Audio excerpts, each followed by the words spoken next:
He chose business over her, but 4 years later, the millionaire CEO froze when he saw her, with 2 sons who had his eyes. Alexander Morgan stood in his office high above the city, the glass walls around him framing a skyline bathed in the orange haze of late afternoon. The world below pulsed with motion, horns blaring, lights flickering on one by one, streets alive with 1,000 untold stories, but up here everything felt still, heavy, almost airless. Behind him, the low hum of the air conditioner was the only sound, until Emily's voice broke through. She was seated in the leather chair across from his desk, her posture tense, her brown eyes locked on him with a mixture of frustration and something softer that she was struggling to hold on to. Her hair, the color of chestnuts, caught the fading light from the window, but there was no warmth in her gaze now. She told him she couldn't keep standing on the sidelines while he drowned himself in deals, meetings, and endless travel. She wanted more than the leftover hours he gave her when the work was done, more than a relationship built in the spaces between phone calls and flights. He listened, or at least he made himself stand there as her words filled the room, but his mind was already working through the final details of the deal waiting for his signature. This was the largest acquisition his company had ever attempted, the kind of move that would cement his place in the industry for decades. Investors were circling, competitors were watching, and everything hinged on his full attention right now. Her timing, he thought, couldn't have been worse. When she reached for his hand, trying to pull him back into the conversation, he hesitated for only a heartbeat before stepping away, as though her touch might tether him to something he wasn't ready to commit to. Emily's voice trembled then, not with weakness, but with the strain of holding herself together. She told him she loved him, but she couldn't compete with the empire he was building. She needed someone who would choose her without hesitation. The truth was, Alexander knew exactly what she was asking for, and part of him wanted to give it. But another part, the part shaped by years of ambition and the belief that love could wait until everything else was secure, was louder. In his mind, there would always be time later, after the next contract, the next victory, the next climb to a higher floor. When he finally spoke, his words were careful but empty of the reassurance she needed. He told her this deal was everything, that he couldn't afford to lose it, and that she had to understand. Her expression shifted in that moment, something in her going still, as though she had just received confirmation of a fear she'd been carrying for months. She didn't argue. She didn't plead. She only stood, adjusting the strap of her bag on her shoulder, and said goodbye in a voice so quiet he almost missed it. The click of the door behind her was soft, but it echoed in the vast space like a closing vault. Alexander turned back to the window, the city stretching endlessly before him, and told himself he had done the right thing. There would be time for her later, once he had secured the future he was fighting for. But even as the lights of the city brightened against the deepening sky, a part of him felt the shift, as if something irreplaceable had just slipped away, and he had been too focused on the numbers to notice until it was gone. For years can pass in the blink of an eye when you fill them with noise, and Alexander Morgan had made sure his life was never silent. The years after Emily's departure were a blur of business trips, champagne toasts, and conference rooms in cities that all began to look the same. He built deal upon deal, stacking success like bricks in a tower so tall he could no longer see the ground he'd started from. On paper, he was unstoppable, his company's value doubled, his name appeared in glossy magazines, and his face was recognized at every high-profile event. But when the day's applause faded and the penthouse doors closed behind him, the silence that filled the space was deafening. The rooms were vast, polished, and cold, a monument to ambition with no warmth to soften it. He told himself this was the life he had chosen, the life he had sacrificed for, but there were nights when the pretense cracked. Sometimes, after a particularly long day, he would find himself staring into the glass of whiskey in his hand, wondering what she was doing at that exact moment. He never allowed himself to dig too deeply into those thoughts. It was easier to believe she had moved on, perhaps found someone else who could give her the time and devotion he couldn't. What he didn't know, and perhaps part of him never dared to imagine, was that only months after he had walked away, Emily had discovered she was pregnant. She left the city without looking back, settling in a quiet town hours away, where the noise of Alexander's world could not reach her. There, in a modest house at the edge of a tree-lined street, she raised twin boys with dark hair and vivid blue eyes that mirrored their father's so perfectly it sometimes made her chest ache. She built a life for them from scratch, balancing part-time jobs with endless late nights, her world revolving around two small beings who had her smile and his gaze. The boys grew quickly, their personalities taking shape, one bold and fearless, the other thoughtful and observant, but both carrying that same spark in their eyes. They asked about their father once in a while, questions Emily always answered carefully, never lying but never giving them the full truth. She told herself it was better that way, better to protect them from the kind of disappointment she had endured. She didn't want their image of him to be shaped by the memory of a man who had chosen boardrooms over a family he hadn't even known he had. Meanwhile, Alexander's life continued on its polished, lonely track. He surrounded himself with colleagues, admirers, and acquaintances, yet no one ever truly crossed the invisible wall he kept between himself and the rest of the world. He didn't realize how much of himself he had walled off until small, unexpected moments caught him off guard, seeing a father lift his son onto his shoulders in a park, or overhearing a child's laughter drift in from the street. They were fleeting glimpses into a life he had told himself wasn't his to live, and each one left a faint mark he couldn't entirely ignore. By the time the fourth year came to a close, Alexander had nearly perfected the art of keeping that part of himself buried. He believed Emily was nothing more than a ghost from his past, a chapter he had chosen to close. But the truth was waiting for him just beyond the horizon, and it would arrive not with a gentle tap, but with a collision so sharp it would make him realize how much those missing years had truly cost. The night of the charity auction began like any other networking event in Alexander Morgan's carefully curated life. The grand ballroom of the Park Regency Hotel was a masterpiece of polished marble floors, glittering chandeliers, and the low murmur of conversations wrapped in expensive perfume and the faint aroma of champagne. The event was meant to benefit children's medical programs, a cause his company's public relations team insisted he support for the optics, though he told himself it was also a way to balance the ruthless image his business dealings often carried. He had attended countless such evenings, where the real negotiations took place not in boardrooms but over hors d'oeuvres and handshakes under soft golden light. He arrived dressed in a charcoal suit, his tie perfectly knotted, prepared to glide through another night of polite conversations and subtle deals. The first hour passed without incident. He exchanged pleasantries with donors, posed for photographs with city officials, and made small talk with the auctioneer about the evening's top items. He was already thinking about how early he could leave without offending anyone when his gaze drifted toward the far end of the ballroom. It was a space set up for families, away from the main crowd, with colorful decorations, small tables, and an area where volunteers were entertaining children while their parents mingled. That was when he saw her. Emily. She was standing near a table stacked with art supplies, bending down to help a child with a set of markers. Her hair was slightly longer than he remembered, still that rich brown that caught the light, and she wore a simple navy dress that made her look both effortlessly elegant and completely out of place among the jeweled gowns and tailored tuxedos. Even from across the room, he recognized the way she moved, the quiet grace in her gestures, the calm focus she gave to the child in front of her. For a moment, the chatter and clinking glasses faded into a dull hum, and he stood there unable to breathe. Before he could decide whether to approach her, two boys ran into view, their laughter slicing through the background noise like a clear bell.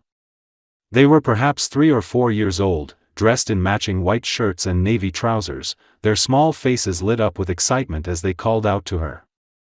And then Alexander saw it, their hair, a dark shade so familiar it made his chest tighten, and their eyes, a striking blue that mirrored his own so perfectly it felt like looking into a reflection. The realization hit him with such force that he forgot to move. His mind scrambled for explanations, each one collapsing under the weight of the obvious truth. He watched as Emily turned to greet the boys, crouching down so they could wrap their arms around her neck. She smiled at them, a real, unguarded smile that he hadn't seen in years, and for a brief second he saw a fragment of the life he might have had, one not filled with glass towers and empty penthouses, but with messy mornings and the laughter of children who shared his gaze. One of the boys noticed him first. He paused mid-sentence, his blue eyes locking onto Alexander's across the room with an intensity that seemed far too knowing for his age. The other boy followed his brother's gaze, and within moments both of them were staring openly at him. They didn't look away. Instead, they tilted their heads almost in unison, as if silently asking a question they didn't have the words for. Emily turned then, following their gaze. When her eyes met his, the room seemed to constrict around them. She froze, and for a heartbeat, neither of them moved. Her expression wasn't one of shock so much as a tightening, a bracing for impact. He felt the weight of all the years between them pressed down, years he had thought were buried but now stood embodied in the small forms of two boys holding her hands. He took a step forward without realizing it, but Emily reacted immediately, placing a hand gently on each of the boys' shoulders and guiding them toward the children's area. She didn't break eye contact, but her message was clear: not here, not now. Alexander stopped, the noise of the auction seeping back into his awareness, though it felt far away, irrelevant. All that mattered was that in the span of a few seconds, the carefully constructed order of his life had been upended. He now knew the truth, and he also knew there was no version of himself that could walk away from this moment and remain unchanged. He found her later in a quiet corridor outside the main ballroom, the muffled sounds of the auction filtering through the closed doors behind him. She was standing near a tall window that looked out over the city, her posture straight but her shoulders tense, as if she had been bracing for him to come. The soft glow from the hallway sconces outlined her face, highlighting the subtle changes in her features, a faint crease near her brow, a touch more gravity in her eyes. She didn't look surprised to see him, only wary, as though she had already rehearsed this conversation in her mind and wasn't eager to have it. He walked toward her slowly, the polished floor amplifying each step, and for the first time in years, Alexander Morgan felt uncertain about his own voice. When he finally spoke, it wasn't the carefully controlled tone he used in boardrooms. He asked if the boys were his, though he already knew the answer. Emily's lips pressed into a thin line, and she nodded once, her eyes never leaving his. There was no dramatic reveal, no gasp or denial, just a simple acknowledgement of fact. She told him she had found out she was pregnant only weeks after he left, and that she hadn't tried to contact him. Not because she wanted to punish him, but because she knew the life he was chasing had no room for them. She said she had made peace with raising the children alone, building a home for them in a place far removed from the noise and demands of his world. Her words carried no overt anger, but there was an undercurrent of something sharper, something that made him feel as if he were standing trial. She described nights sitting in the dark when the boys were sick and she had no one to turn to, mornings when she worked before dawn so she could be back in time to walk them to preschool, moments of pure exhaustion that she pushed through because there was no other choice. She spoke of the joy too, their first words, their first steps, the way they laughed together, but even as she recounted those moments, he felt the weight of them as losses he could never reclaim. Alexander wanted to explain, to tell her that he hadn't known, that if he had received even one message from her, everything might have been different. But when he said as much, her eyes narrowed slightly, and she told him she had written to him. Not once, but many times. Letters, emails, even messages through mutual acquaintances. At first, she thought he was ignoring her, too focused on his career to respond. Later, she realized the messages had likely been intercepted. She had always suspected that someone close to him, perhaps in his inner circle, had decided she was a distraction he didn't need. Hearing it laid out like that sent a cold ripple down his spine. He could think of at least one person from those years who had been possessive of his schedule and protective to the point of control. The realization left him reeling, but Emily didn't soften. She told him that the boys knew of him only in the most general sense, that she had been careful not to shape their opinion too strongly one way or another. They knew their father's name, but not his face, not the sound of his voice. She said she didn't want to plant expectations that might go unfulfilled. Her words landed with the quiet finality of a gavel striking wood, and he found himself at a loss for how to counter them. For a moment, neither of them spoke. The silence between them was filled with everything unsaid, the years gone, the choices made, the blame shared in unequal measures. He could see in her expression that she wasn't looking for apologies or grand declarations. If he wanted a place in his sons' lives, he would have to prove himself in ways that went beyond words. And standing there, under the pale light of the corridor, Alexander understood that this was not a negotiation he could win with charm or resources. This was about trust, and trust was something he had walked away from once before. Now, if he wanted it back, he would have to earn it one day at a time. She glanced toward the ballroom doors, where the sound of applause signaled the end of another auction item, then back at him. Without a goodbye, she stepped past him and returned to the event, leaving him alone in the hallway.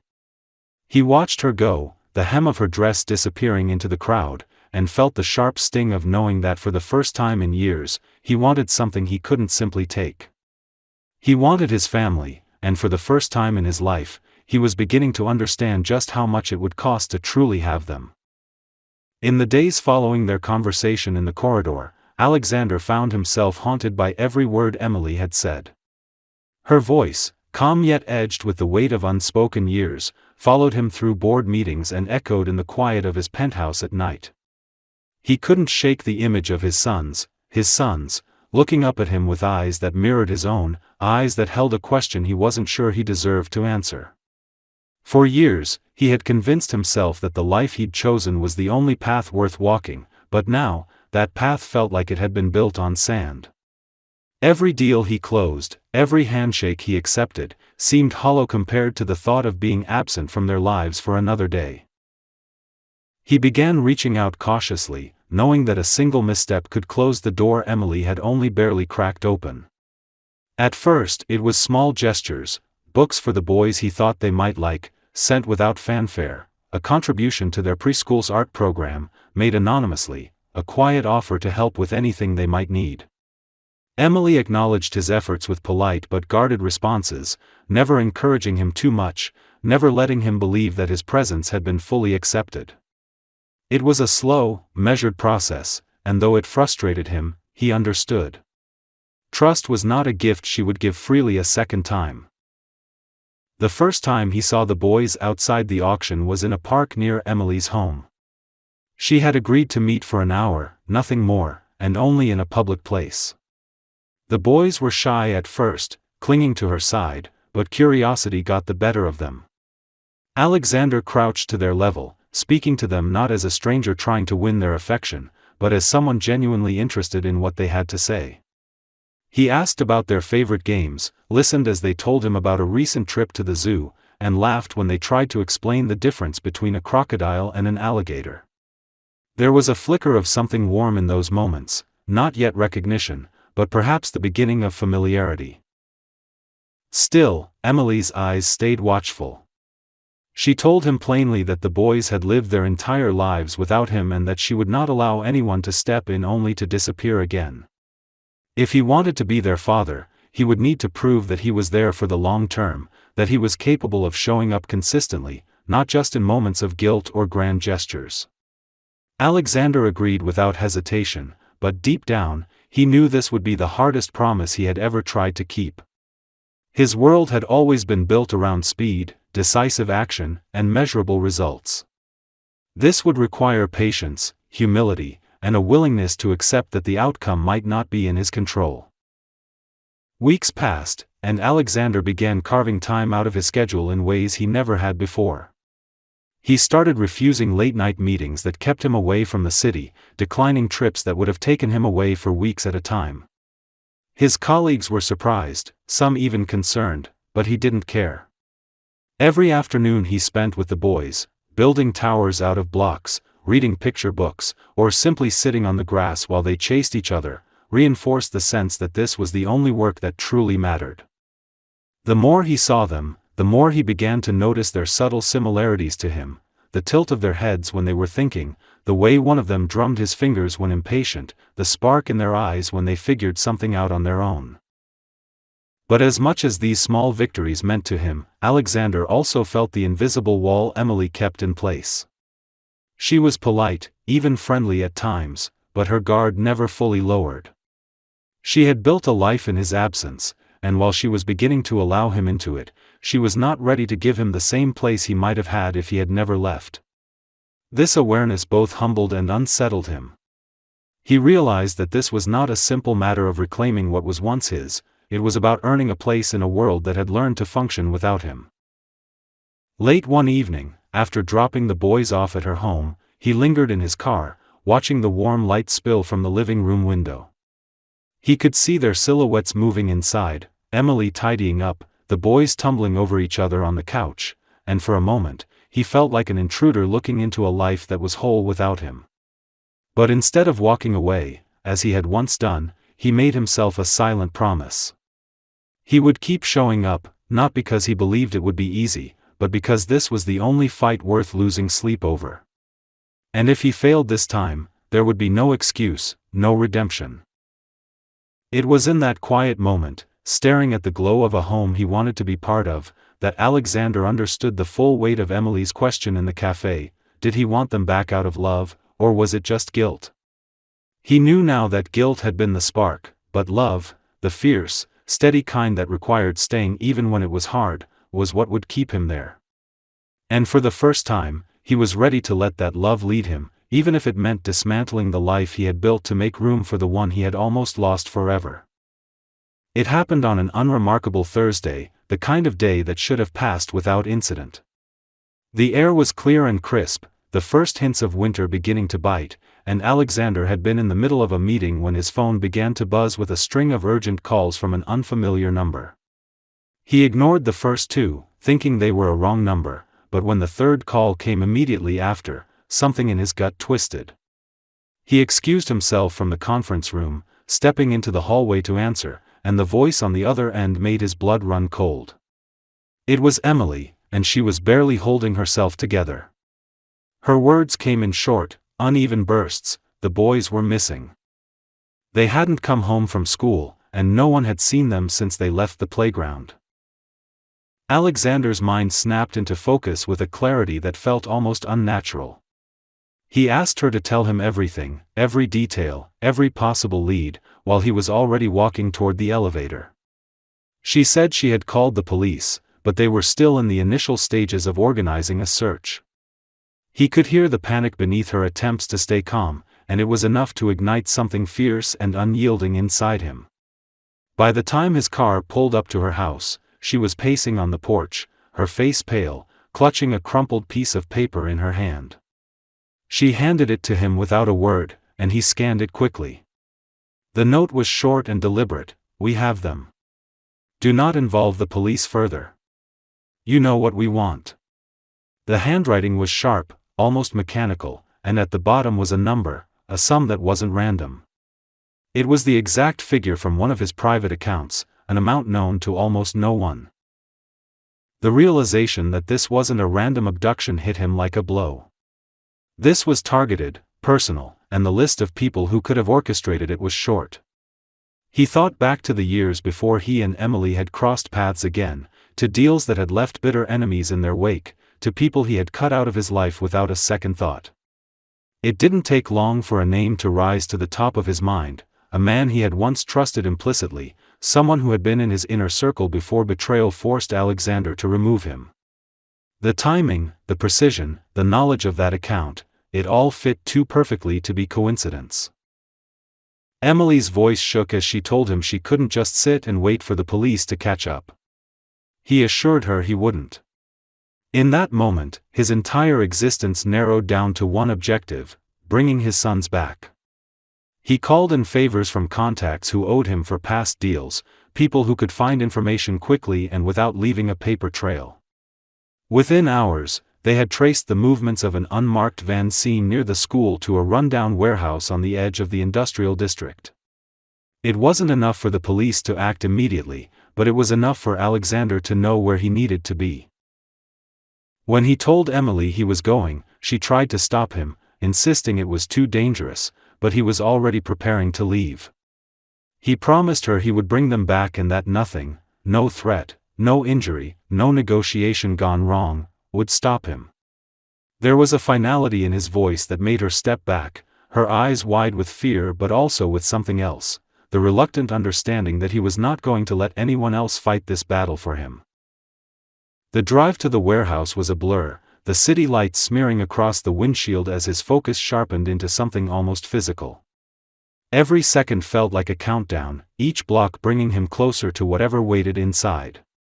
He replayed every possible scenario in his mind, planning for each outcome, but the only image that truly mattered was the one of the boys running back into Emily's arms. He thought of the first time he had seen them, standing in that ballroom beside her, and how much had changed since then. Back then, they had been strangers bound only by blood. Now, they were his sons in every way that counted, and losing them was not an option. By the time he reached the outskirts of the industrial district, night had fallen, and the air was heavy with the smell of oil and rust. The warehouse sat back from the road, its windows dark, its corrugated metal walls streaked with years of weather.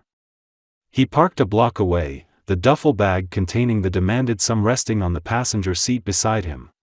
For a moment, he sat in the stillness, his hands gripping the steering wheel, his breath slow and steady. There was no room left for hesitation. He got out, slinging the bag over his shoulder, and walked toward the looming structure. Every step was deliberate, each one carrying the weight of the years he had lost and the certainty that he would not lose another day to the mistakes of his past. The closer he came, the more he felt the air change, heavier, tighter, as though the building itself knew what was about to happen. Somewhere inside, his sons were waiting, and Alexander Morgan intended to bring them home, no matter what it cost him. The warehouse swallowed him in darkness the moment he stepped through the narrow side door, the stale air thick with the smell of rust, dust, and something faintly chemical. The echo of his footsteps bounced off the walls, magnifying the silence into something almost oppressive. His eyes adjusted slowly, picking out shapes in the gloom, stacks of abandoned pallets, a rusted forklift sitting idle in the corner, coils of rope scattered on the concrete floor. Somewhere in the distance, a faint metallic clink broke the stillness, followed by a muffled sound that made his chest tighten. He moved toward it, every muscle in his body coiled and ready, the duffel bag heavy in his grip. A figure emerged from the shadows before he reached the center of the room. Tall, lean, with a predatory stillness that made the air feel colder, the man stepped into the spill of light from a single bulb hanging above. His face was older than Alexander remembered but unmistakable, his former associate, the one who had been closer to him than most family until greed and betrayal had severed the tie. The man's smile was thin and humorless as he greeted Alexander like an old friend, his voice smooth and mocking, savoring the moment. He gestured casually to the corner, and Alexander's gaze followed, landing on two small figures huddled together on the floor. The boys sat with their backs against the wall, their wrists bound with zip ties, their knees drawn close to their chests. Their wide, terrified eyes locked on him the instant they saw him, and the fear in them shifted into something desperate, a spark of hope that made his heart clench. He wanted to run to them, to tear through the restraints and carry them out of this place, but the man stepped in front of him, blocking the way with a deliberate slowness that was almost taunting. The kidnapper began to talk, weaving a bitter monologue about how Alexander had built his empire on other people's sacrifices, how he had taken everything and left nothing in return. This, he claimed, was justice, the kind of loss that would cut deeper than any business defeat. Alexander let him speak, his focus fixed on the boys behind him, scanning the room for any opening. He set the duffel bag down with a solid thud on the concrete, the sound echoing in the cavernous space. The man glanced at it, his attention flickering just long enough for Alexander to take a step forward. The kidnapper recovered quickly, his hand disappearing into his coat before pulling out a gun, the barrel rising with deliberate precision. For a moment, the air felt razor thin, the only sounds the creak of the floor under their feet and the shallow breaths of the boys in the corner. In that instant, Alexander moved. He lunged forward, grabbing the man's wrist and forcing the gun toward the ground as it fired, the shot cracking through the warehouse like thunder. The echo hadn't even faded before they were struggling, each trying to overpower the other. The man was wiry but strong, fueled by rage, his elbow driving hard into Alexander's side. Pain flared white-hot, but Alexander didn't let go. He drove his shoulder into the man's chest, slamming him back into a stack of wooden pallets that groaned under the impact. The gun clattered to the floor and skidded out of reach, but the fight didn't stop. The kidnapper pulled a knife from somewhere behind his back, the blade flashing in the dim light. Alexander caught his wrist, twisting with every ounce of strength he had, but the blade nicked his side in a hot, slicing pain that made him grit his teeth. Blood began to spread under his shirt, but the injury only sharpened his focus. With a surge born from the image of his son still bound and watching, he wrenched the knife free and sent it clattering across the floor. He drove the man to the ground, pinning him there with his forearm pressed hard against his chest. Breathing hard, Alexander kept him down long enough to be sure he wasn't getting up, then pushed away and crossed the space to the boys. His hands shook as he pulled at the zip ties, cursing under his breath when they refused to snap until he found a shard of metal nearby to saw them open. The moment they were free, the boys threw their arms around him, their small bodies trembling against his. He pulled them in tight, burying his face in their hair for the briefest second before forcing himself to move. This wasn't over yet. From somewhere outside came the faint wail of sirens, growing louder by the second. Emily must have called in the police despite the warning, or one of his contacts had tipped them off. The boys clung to him as he guided them toward the door, glancing back just once to see the kidnapper still sprawled on the floor, glaring up at him with hatred but making no move to follow. The red and blue lights flashed against the metal walls as he stepped out into the night, the cold air hitting his face like a jolt back into reality. Paramedics rushed toward him, their hands moving quickly to check his wound, but Alexander refused to let go of the boys. Even as they worked, he kept his arms around them, feeling their shaky breaths begin to steady. In that moment, the pain in his side, the exhaustion in his limbs, the chaos of the last few hours, none of it mattered. All that mattered was that they were safe, and they were with him. As the police took the man away in handcuffs, Alexander knew one thing with unshakable certainty: he would never again let anyone or anything come between him and his sons. The steady beeping of the heart monitor was the first thing Alexander became aware of when consciousness returned. The sterile smell of disinfectant filled the hospital room, mingling with the faint aroma of coffee drifting in from somewhere beyond the half-open door. His body felt heavy, each breath drawing a dull ache from the bandaged wound at his side, but the pain was softened by the warmth pressed against his arm. He turned his head and found Emily sitting beside him, her hair falling loosely over one shoulder, her brown eyes fixed on him not with anger, but with a kind of exhausted relief. She didn't speak right away, and for a moment, neither of them moved. It was as if they were both taking in the fact that this was real, that they were here, alive, with the boys safe somewhere nearby. When he followed her gaze toward the small couch against the wall, his chest tightened. The twins were curled up together under a pale hospital blanket, their faces soft in sleep, the faint rise and fall of their chests proof enough that the nightmare was over. They looked smaller like this, fragile in a way that made him want to shield them from everything beyond the walls of this room. The sight brought with it a rush of emotions, relief so sharp it bordered on pain, a deep gratitude that they were unharmed, and a guilt that no amount of rescue could fully erase. He had been given a second chance, and he knew chances like that didn't come twice. Emily's fingers tightened slightly around his hand, grounding him. Her voice, when it came, was quiet but steady, as though she had been holding on to these words since the moment they found the boys. She told him that what he had done, going into that warehouse alone, facing the danger head-on, had not gone unnoticed. She wasn't calling him a hero, she said, because heroics could be a one-time act, a burst of courage that faded with time. This was about something deeper. It was about showing up when it mattered, about standing between their children and danger without hesitation. It was about proving that his presence was more than an apology. Alexander listened in silence, the weight of her words settling over him.